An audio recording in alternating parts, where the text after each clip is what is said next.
'Tis the season to play Nilly's Realm. Fa la la la la la left to max.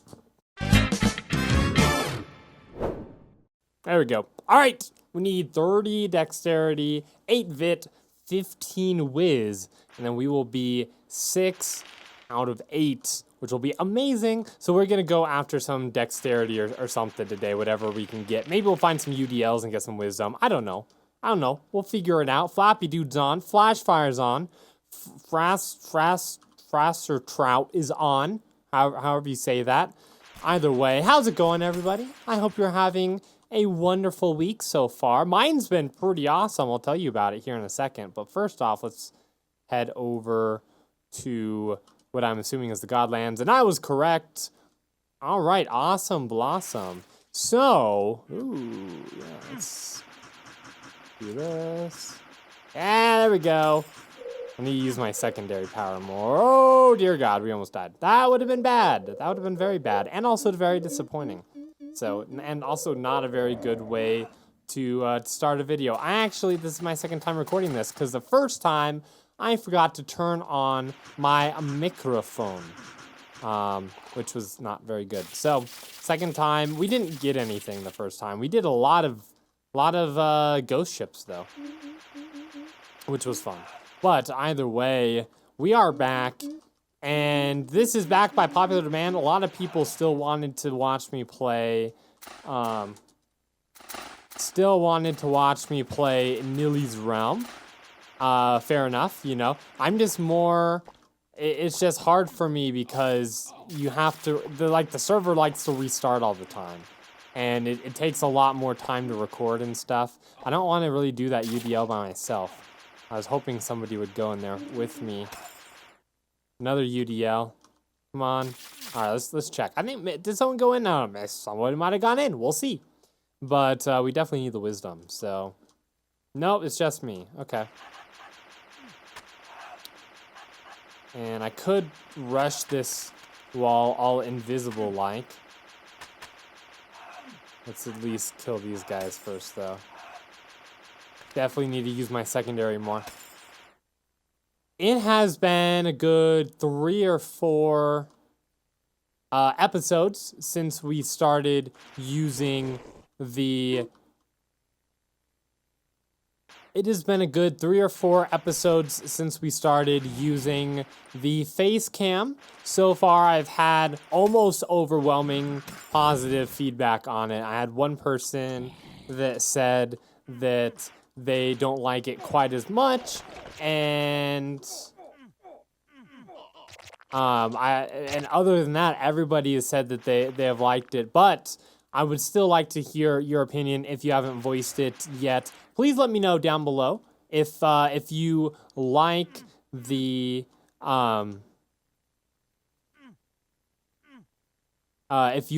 face cam. So I might love them too much. I missed what he said. I'll have to watch it back later. So, all right, cool. So, anyways, my week's been pretty good so far, all things considered.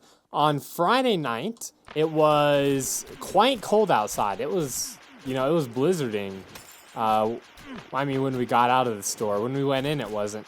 But on Friday night, we traded in my car, and for Christmas, I got a new car, which was freaking awesome. It's an awesome little car, to be sure. I bought a Subaru Impreza Sport, which...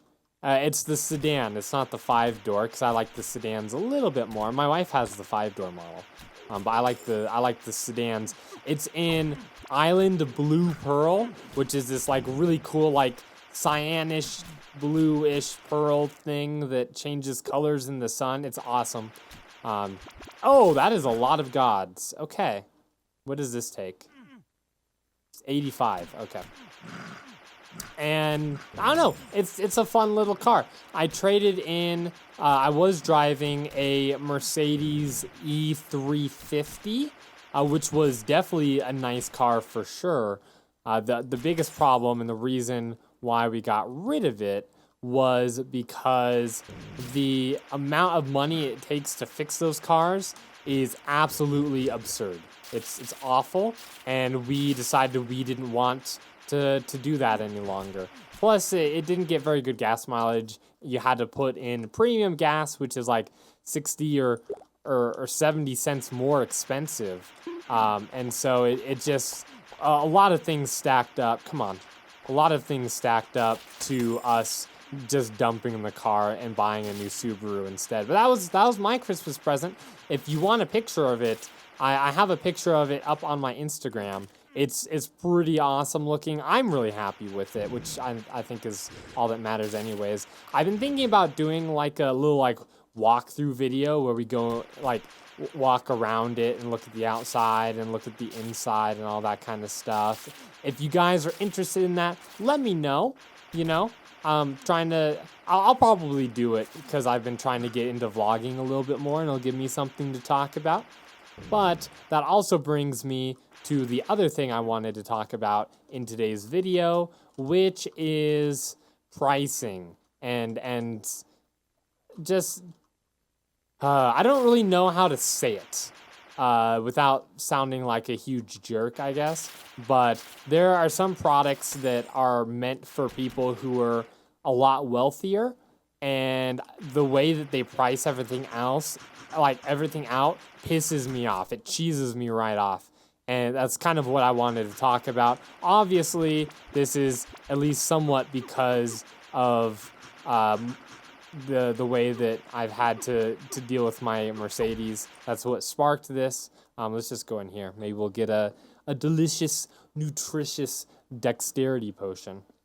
But the way I look at it is there's like 3 different grades of items.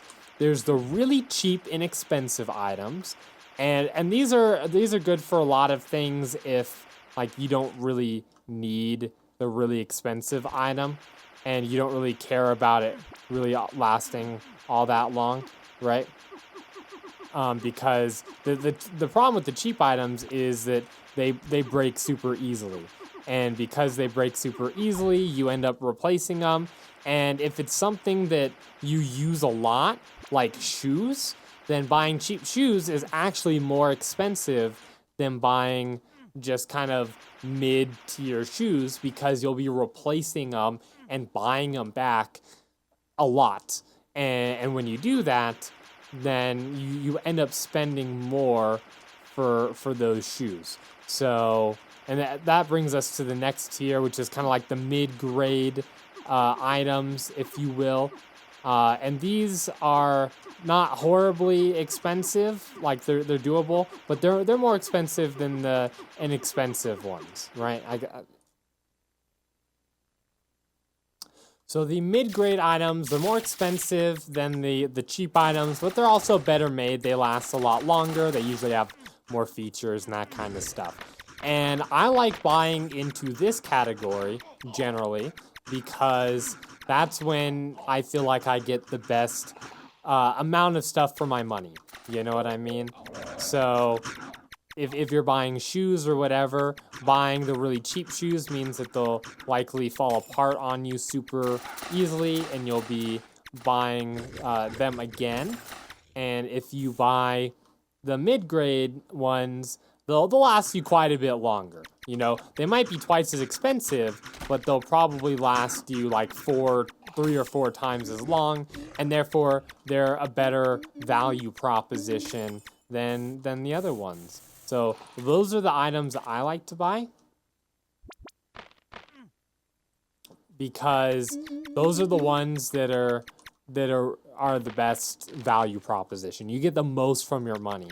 And then there's the items that are ridiculously expensive, and they are ridiculously expensive for the sake of being ridiculously expensive. And I would classify Mercedes in this, you know, a lot of like sports cars and luxury cars and that kind of stuff. Like, they're expensive to make or to buy.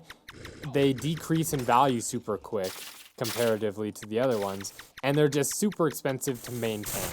And so what you end up doing is you're spending a lot to get the item, and then you're spending a lot again in order to, you know, fix or maintain the item. And a lot of times they're not even like made better than the other ones, to where they will like last a lot longer. Mercedes probably will, but another good example of this, my favorite example, is like Apple. Apple stuff is expensive, it's well made, but a lot of it is it's expensive to like, if you ever have to get the screen replaced or anything like that, because they charge exorbitant prices to do that, and therefore you end up paying more than if you would have bought a non-expensive item. And really, that's what makes things like Mercedes and Apple and that kind of stuff expensive to own. Yes, it is expensive to buy it outright, but the expense is actually in what you pay to maintain or fix it if you ever need to. Oh, by the way, my Rogue didn't die. I just thought I wanted to play something with a little bit more range, and so I decided to hop on our wizard/witch here really quick. Hey, Dark Shift, how's it going, buddy? And that's what really pushes me away from stuff like Apple and Mercedes and that kind of stuff, is it's just so expensive for no reason. There's no reason why it should be that expensive.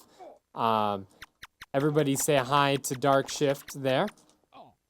It's expensive because they can charge more exorbitant prices. It's not expensive because you're getting better care or anything. And in fact, if you watch some of the Apple repair videos, I know that Louis Rossmann has some really good ones. You'll see that, you know, you don't have to spend these huge prices to get, you know, the same type of care.